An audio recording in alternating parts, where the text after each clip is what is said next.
This decade's retro-inspired wave has wrung out some old classics beneath the dust, and I'm all for it when done right.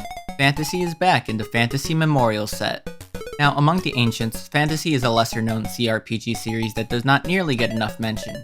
The series and its spin-offs were solid fantasy classics on a multitude of home computers at the time, with enough distinction per version that it really cements the first couple of issues with this collection. Phantasie 1 and 3 are the DOS CGA versions, which are not the prettiest of the fantasy games. There was no DOS release of Phantasie 2, so we actually get the emulated Apple II version. All the games in the collection are old-school classics with the same highs and lows you expect from games of the era. The sequels are decent enough though, and they do introduce slightly new elements and variations, but today we'll be covering Phantasie 1. The series itself is pretty charming with its mix of traditional fantasy elements thrown in with some miscellaneous Greek mythology. The graphics for this version of the game are really primitive, and the sound isn't too far behind. In fact, you may want to mute the sound effects. When I close my eyes, I can still hear the sounds of all my attacks missing. Completing the first game took nearly 30 hours, and I could have beaten it in 22 if I made my team right, but we'll get into that. So what's the deal with Phantasie 1? On the Isle of Gelnor, the evil sorcerer Nicodemus and his Black Knights have spread terror and laid waste to the land with no heroes left. If your newfound party can handle it, you must grow stronger to fight back against evil and gain the favor of the gods in order to stand a chance for what follows. You'll travel across the wilderness, towns, inns, dungeons, and even across the planes of existence to find 9 powerful rings, 3 pools of magic, and 4 magical runes. Character building starting out is rather important. Your first time is special, and your party is disposable to the dangers of Nicodemus and his various enemies. Name your team appropriately or inappropriately. Whichever, really. The joys of party building for games like this are so much fun. In order to accomplish your mission, you have to create your team. Classes include warriors, monks, thieves, rangers, wizards, and priests at your ready. Most interestingly is your choice of creature variety. There are certain creatures that can nicely fill up niche roles in their stats, but they require more money to train as they have less charisma or social standing within fantasy. Individual attributes vary by race, stats, and class, so there's plenty of variety. It all determines how well your team are in battle, how proficient they are with armor and weapons, and how they'll be able to perform in various activities in the world. The party will spend a great amount of time traveling, training with your cash and gain experience, spending money at the armory or managing your funds at the bank, and visiting the local guild for party management and creation. Oh, and be sure to check in with the Mystic from time to time. It'll give you a great idea of your in-game progress throughout the game. You'll face many fights in which you'll also eventually loot and scoot off with new items, potions, and riches. Along the way, you'll also collect various scrolls and come across minor NPCs that'll give you better insight for tips on beating the game. Ultimately, superior might and magic will decide the winners and losers, so train and learn as much as you can while you can. Combat is a frequent occurrence, with a good chance that someone's going to take a mortal blow.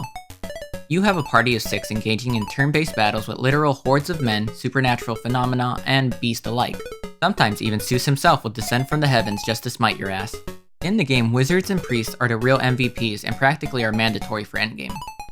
Spells are fundamental in taking out swarms of enemies, buffs and debuffs, transportation, and more once you level them up. Remember, your enemies can't attack you if they're already dead. Warriors, rangers, and monks are all handy for most of the game for taking hits where wizards and priests lack in. They are luckily able to learn some limited skills and spells, although they seem to have issues with certain enemies in-game. Thieves are generally terrible. I hate them in games like this.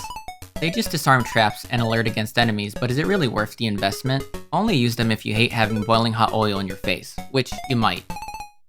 It's worth noting that the Minotaur is generally good even if it's expensive to have on your party. There's a requirement for at least 1 Minotaur dead or alive in Dungeon 7, so it may be helpful to reinvest. In total, there's 10 different dungeons. Most of them have something you'll require for endgame. Along the way, you'll meet plenty of odd characters in dire circumstances, from saving princesses to meeting J.R. Tolkien and the Bleebs. The puzzles in the game are challenging and surprisingly clever, even if the answers aren't always immediate.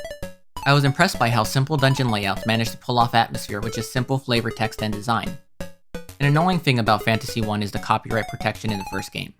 Copyright protection is just DRM, in which answering wrong will close your game prematurely. You can potentially lose a lot of progress this way, just because you didn't know the number dictated to chainmail +7. The manual is useful, explaining a lot of tips and tricks in the first game. If you play along enough though, you may find things you may not understand even with the manual. If I'm completely honest, I still don't know either. The internet resources are just barely enough to get you through the game. Figuring out things along the breadcrumbs of the game can feel really rewarding. At the same time, some of this stuff does feel like pure fluff. Travel can be tough for newcomers, and you have to revisit several places for quest essential items, or if you get lost. I hit a hard wall when I hit the final dungeon. Getting there was a lifetime, but Nicodemus' castle remains. The Dark Lord himself is rather beefy, so much so that I couldn't beat him with my own team. Hours later, my stronger team was still struggling. If you don't get a good team, you'll suffer like me. In my experience, physical attackers start to do less and less towards the endgame, and magical attackers are your best bet for maximum damage. I was also hitting him with what I can only describe as weaponized dementia with Confusion 4 and lighting him ablaze with Fire Flash 4.